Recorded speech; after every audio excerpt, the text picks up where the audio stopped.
ಓಂ ಹ್ರೀಂ ಭೈರವಿ ಕ್ಲಾಂ ಹ್ರೀಂ ಸ್ವಾಹ. ನಮಸ್ಕಾರ.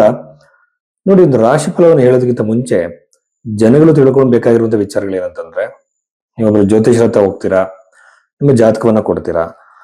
ಆತ ಜಾತಕವನ್ನ ಚೆಕ್ ಮಾಡುವಾಗ ನೀವು ಕೊಟ್ಟಿರೋ ಸಮಯವನ್ನೇ ಹಾಕಿ ನೋಡಬಾರ್ದು. ಯಾಕೆಂತಂದ್ರೆ ಒಂದೇ ರಾಶಿಯಲ್ಲಿ ಒಂದೇ ಡೇಟ್ ಅಲ್ಲಿ ಲಕ್ಷಾಂತರ ಜನ ಹುಟ್ಟಿರ್ತಾರೆ.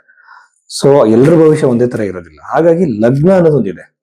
ಈಗ ನೋಡಿ, ನಮ್ಮ ಋಷಿಗಳು ತುಂಬಾ ಸೈಂಟಿಫಿಕ್ ಆಗಿ ಮಾಡಿದ್ದಾರೆ ಈ ಜ್ಯೋತಿಷವನ್ನ. ಇದರಲ್ಲಿ ಒಂದೊಂದು ಸೆಕೆಂಡ್ ಅಲ್ಲೂ ಕೂಡ ಜಾತಕ ಚೇಂಜ್ ಆಗುತ್ತೆ.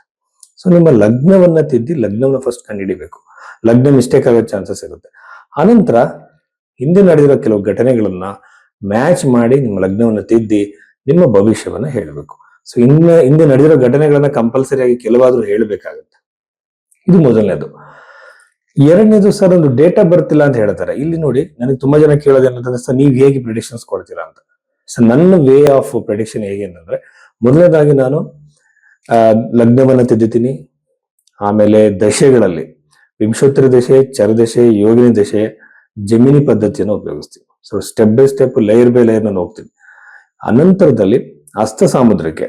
ನಮ್ಮಲ್ಲಿ ಹಸ್ತ ಸಾಮುದ್ರಿಕೆ ಅಂತಂದ್ರೆ ಅದೇನೋ ಒಂಥರ ಹೆಡ್ಲೈನು, ಫೇಟ್ಲೈನ್, ಈ ತರ ವೆಸ್ಟರ್ನ್ ಪಾಮಿಸ್ಟ್ರಿ ಮಾತಾಡ್ತಾರೆ. ಅದಲ್ಲ, ನಾಡಿ ಜ್ಯೋತಿಷದಲ್ಲಿ ಲೈನ್ಸ್ ಗಳಿರುವಂತಹ ಮಾತೃರೇಖೆ, ಪಿತೃರೇಖೆ, ಹಲವಾರು ತರದ ರೇಖೆಗಳಿದೆ. ಸೊ ಆ ರೇಖೆಗಳು ಜಾತಕಕ್ಕೆ ಹೊಂದಾಣಿಕೆ ಆಗತ್ತಾ ಅಂತ ನಾನು ಒಂದು ಇವೆಂಟ್ಗೋಸ್ಕರ ನಾನು ಮ್ಯಾಚ್ ಮಾಡ್ತೀನಿ. ಪ್ರಶ್ನೆ ಕೊಂಡ್ಲಿ ನಾನು ಹಾಕ್ತೀನಿ. ಅವಾಗ ಒಂದು ವಿವಾಹ ಆದ್ರೆ ಇಷ್ಟು ವಿಚಾರದಲ್ಲಿ, ಇಷ್ಟು ಪ್ಯಾರಾಮೀಟರ್ಸ್ ಅಲ್ಲಿ ಅದು ಸ್ಟೆಪ್ ಬೈ ಸ್ಟೆಪ್ ನಾನು ಇಂಡಿಕೇಶನ್ ಎಲ್ಲರೂ ನೋಡ್ತಾ ನನಗೆ ಕೊನೆಯಾಗಿ ಈ ಒಂದು ಘಟನೆ ನಡೆಯೋ ಸಾಧ್ಯತೆ ಇದೆ ಅಂತ ಹೇಳಿ ಜಾತಕದಲ್ಲಿ ಗೊತ್ತಾಗುತ್ತೆ. ಇದಕ್ಕೆಲ್ಲ ಬಹಳ ಟೈಮ್ ಹಿಡಿಯುತ್ತೆ. ಆ ಒಂದು ತಾಳ್ಮೆ ಕೇಳಿಸೋರ್ಗು ಮತ್ತೆ ಹೇಳೋರು ಇಬ್ಬರಿಗೂ ಇರ್ಬೇಕಾಗುತ್ತೆ. ಸೊ ಈ ರೀತಿ ಹೇಳಿದಾಗ ಸೈಂಟಿಫಿಕ್ ಆಗಿ ಜಾತಕ ಫಲ ನಿರೂಪಣೆ ಕರೆಕ್ಟ್ ಆಗುತ್ತೆ. ಅದು ಬಿಟ್ಟು ನಾವು ನ್ಯೂಮರಾಲಜಿ ಪ್ರಕಾರ ನೀವು ಯಾವುದೋ ಒಂದು ಪೂಜೆ ಹೇಳ್ಬಿಡೋದು, ಯಾವುದೋ ಒಂದು ಪ್ರೆಡಿಕ್ಷನ್ ಹೇಳೋದು, ಅದರಲ್ಲಿ ಎರಡು ನಿಜ ಆಗತ್ತೆ, ಅವ ಜ್ಯೋತಿಷರಿಗೆ ಮಹಾವಿದ್ಯೆ ಕಲ್ತಿದ್ದಾರೆ ಅಂತ ಅನ್ಸೋದು, ಇವೆಲ್ಲ ತಪ್ಪು.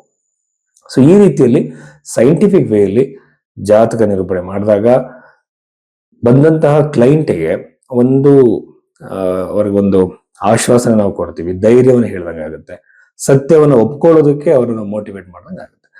ಜ್ಯೋತಿಷ್ಯ ಅಂದ್ರೆ ಹಣೆ ಬರೋನ ಬದಲಾವಣೆ ಮಾಡೋದಲ್ಲ, ಉತ್ತಮ ಮತ್ತು ಕೆಟ್ಟ ಸಮಯ ಎರಡನ್ನು ಕೂಡ ಅನಲೈಸ್ ಮಾಡಿ ಅವ್ರನ್ನ ಒಂದು ಗೈಡ್ ಮಾಡುವಂಥದ್ದು ಸರಿಯಾಗಿರೋ ದಾರಿಯಲ್ಲಿ. ಅದು ಬಿಟ್ಟು ಹಣೆ ಬರೋ ಚೇಂಜ್ ಮಾಡೋದು, ನಿಮ್ಮನ್ನು ಕೋಟ್ಯಾಧಿಪತಿ ಮಾಡೋದು, ನಿಮಗೆ ಅಷ್ಟೈಶ್ವರ್ಯಗಳು ಬರೋ ತರ ಮಾಡೋದು ಜ್ಯೋತಿಷಿ ಕೆಲಸ ಅಲ್ಲ.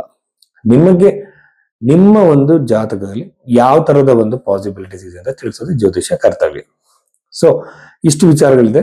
ಸೊ ಈಗ ನಾವು ನಿಮ್ಗೆ ಈ ತರ ಜಾತಕವನ್ನು ತೋರಿಸ್ಕೋಬೇಕಾಗಿದ್ರೆ ಭೈರವಿ ಅಷ್ಟೋದಲ್ಲಿ ನೀವು ಇದನ್ನ ಬುಕ್ ಮಾಡಬಹುದು.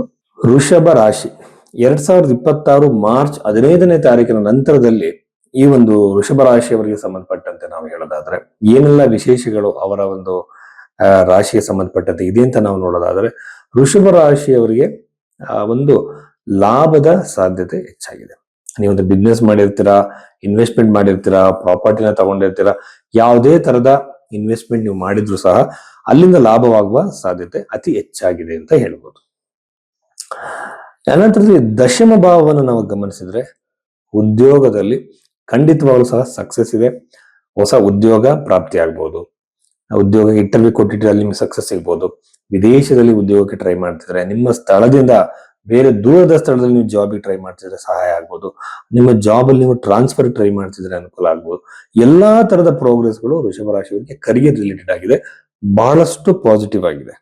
ಆಮೇಲೆ ವೃಷಭ ರಾಶಿಯವರಿಗೆ ದಶಮ ಸ್ಥಾನದಲ್ಲಿರುವಂತ ರಾಹು ಸಡನ್ ಚೇಂಜಸ್ ನ ಕೊಡುವಂಥದ್ದು, ಸ್ಥಳ ಬದಲಾವಣೆ ಆಗ್ಬೋದು, ಪಾಸಿಟಿವ್ ಆಗಿ ಆಗ್ಬೋದು. ಒಂದು ರೀತಿ ನಿಮ್ಮನ್ನ ಲಿಫ್ಟ್ ಮಾಡುತ್ತೆ. ಇಷ್ಟು ವರ್ಷ ನೀವು ಏನೋ ಒಂದು ಪ್ರೋಗ್ರೆಸ್ ಆಗಿ ವೇಟ್ ಮಾಡ್ತಿದ್ರಿ, ನಿಮಗೆ ಏನೋ ಒಂದು ಎನರ್ಜಿ ಇದೆ, ನಿಮಗೆ ಶಕ್ತಿ ಇದೆ, ಧೈರ್ಯ ಇದೆ, ಅದು ಹೊರಗಡೆ ಬರ್ತಾ ಇಲ್ಲ. ಅದು ಇದ್ರೂ ಸಹ ಅದಕ್ಕೆ ಸರಿಯಾಗಿರುವಂತಹ ಮಾನ್ಯತೆ ಇರಲ್ಲ. ಈ ಸಂದರ್ಭದಲ್ಲಿ, ಈ ಟೈಮಲ್ಲಿ ಅದು ಸಿಗ್ಬೋದು.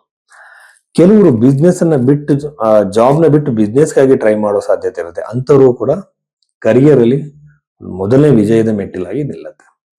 ಆಮೇಲೆ ಕರಿಯರ್ ಅಲ್ಲಿ ಇರುವಂತಹ ಹಲವಾರು ಪಾಸಿಟಿವ್ ಚೇಂಜಸ್ ಬಗ್ಗೆ ನಾವು ನೋಡಿದ್ವಿ. ಈಗ ಕೊಟ್ಟಂತ ಹಣ ವಾಪಸ್ ಬರುವುದು, ಸಾಲವನ್ನು ತೀರಿಸೋದಕ್ಕೆ ಹೊಸ ದಾರಿ ಸಿಗುವಂಥದ್ದು, ನಿಮಗೆ ಯಾವುದೋ ಒಂದು ರೂಪದಲ್ಲಿ ಸಹಾಯ ಒದಗಿ ಬರಬಹುದು ಸಾಲವನ್ನು ತೀರಿಸಲಿಕ್ಕೆ. ಈ ಎಲ್ಲ ಸಾಧ್ಯತೆಗಳು ವೃಷಭ ರಾಶಿಯವರಿಗಿದೆ. ಒಂದು ಸಡನ್ ಫೈನಾನ್ಷಿಯಲ್ ಗೈನ್ ಎಲ್ಲೋ ಒಂದ್ ಕಡೆ ದುಡ್ಡು ಸ್ಟ್ರಕ್ ಆಗಿ ನಿಮಗೆ ಬರ್ಬೇಕಾಗಿರುತ್ತೆ, ಹಣ ಒಲ್ದು ಬರ್ಬೋದು. ಈ ಸಾಧ್ಯತೆಗಳು ವೃಷಭ ರಾಶಿಯವರಿಗೆ ಖಂಡಿತವಾಗ್ಲೂ ಸಹ ಕಾಣ್ತಾ ಇದೆ. ಆಮೇಲೆ ವೃಷಭ ರಾಶಿಯವರಿಗೆ ವಿವಾಹದ ಸಾಧ್ಯತೆ ಕಾಣ್ತಿದೆ. ಉತ್ತಮವಾಗಿರುವಂತಹ ಉತ್ತಮವಾಗಿರುವಂತಹ ಒಂದು ಸಂಬಂಧ ಬಂದು ವಿವಾಹವಾಗಿ ಮ್ಯಾರಿಟಲ್ ಲೈಫ್ ವೈವಾಹಿಕ ಜೀವನಕ್ಕೆ ಕಾಲಿಡುವ ಸಾಧ್ಯತೆ ಈ ವರ್ಷದಲ್ಲಿ ಬಹಳ ಹೆಚ್ಚಾಗಿದೆ. ಈ ವಾರದಲ್ಲಿ ಅದು ನಿಮಗೆ ಒದಗಿ ಬರಬಹುದು. ಚತುರ್ಥ ಭಾವ ಚೆನ್ನಾಗಿಲ್ಲ, ಕೇತು ಗ್ರಹ ಚತುರ್ಥದಲ್ಲಿ ಸ್ಥಾಪಿತನಾಗಿರುವುದರಿಂದ ಇನ್ನು ಬಹಳಷ್ಟು ದಿನಗಳ ಕಾಲ ಪ್ರಾಪರ್ಟಿ ಖರೀದಿ ಒಳ್ಳೆಯದಲ್ಲ. ಕೇತು ಅಂದ್ರೆ ಒಡೆಯುವಂತ ಕೆಲಸವನ್ನು ಮಾಡುವವನು. ಹಾಗಾಗಿ ಪ್ರಾಪರ್ಟಿ ಪರ್ಚೇಸ್ ಬಹಳ ಕಡಿಮೆ ಮಾಡಿ, ಇನ್ವೆಸ್ಟ್ಮೆಂಟ್ಗಳನ್ನ ಕಡಿಮೆ ಮಾಡಿ. ಪ್ರಾಪರ್ಟಿ ಡಿಸ್ಪ್ಯೂಟ್ಗಳು, ಕಿರಿಕಿರಿಗಳು ಕ್ರಿಯೇಟ್ ಆಗುತ್ತೆ.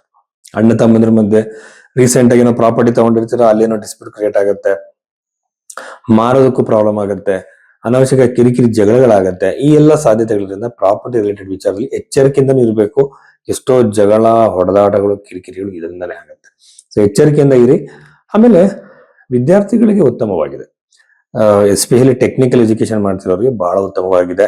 ಹೊಸ ಕೋರ್ಸ್ಗಳು ಮಾಡ್ತಿರೋರಿಗೆ, ಸಂಗೀತ, ಲಲಿತ ಕಲೆಗಳು, ಡ್ಯಾನ್ಸ್ ಈ ತರ ಕಲಿತಿರೋಂಥವ್ರು ಬಹಳ ಚೆನ್ನಾಗಿದೆ. ಪಂಚಮ ಭಾವಕ್ಕೆ ಶುಕ್ರನ ಒಂದು ದೃಷ್ಟಿ ಬಹಳ ಉತ್ತಮವಾಗಿದೆ ಅಂತ ಹೇಳ್ಬೋದು.